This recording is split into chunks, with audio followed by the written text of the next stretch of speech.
برج الجوزاء بقى، لما قعدت فكرت شويه كده، ايه يا ترى ممكن يكون مفتاح قلب برج الجوزاء اللي اصلا نادر لما حد بيفهمه. فهو هيفهم نفسه ازاي، وهيحب ايه ومش هيحب ايه؟ معادله صعبه جدا، صعب تحققها. المهم لما قعدت فكرت لقيت ان الحل الوحيد انك تبقى شبهه. يعني هو بيغير رأيه كل دقيقة، اعمل زيه، جننه. بص، هيجننك، جننه. خليك طول الوقت بتغير، خليك طول الوقت ما تبقاش ثابت على وضع واحد طول الوقت، خليك شبهه.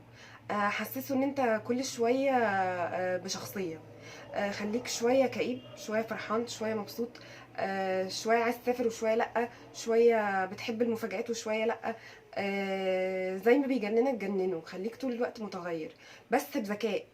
يعني لازم تعمل كل حاجة بذكاء، لازم تبقى عارف امتى هو دلوقتي محتاج الشخصية بتاعة الفرفشة، تبقى انت الشخصية بتاعة الفرفشة. امتى هو حابب، هو دلوقتي عايز يعيط، عايز نكد، امتى تنكد. امتى تتخانق وامتى تسكت، امتى تطبطب امتى تعمل كل حاجة. يعني لازم تبقى مجنون، بس مجنون بذكاء عشان تكسب قلبه.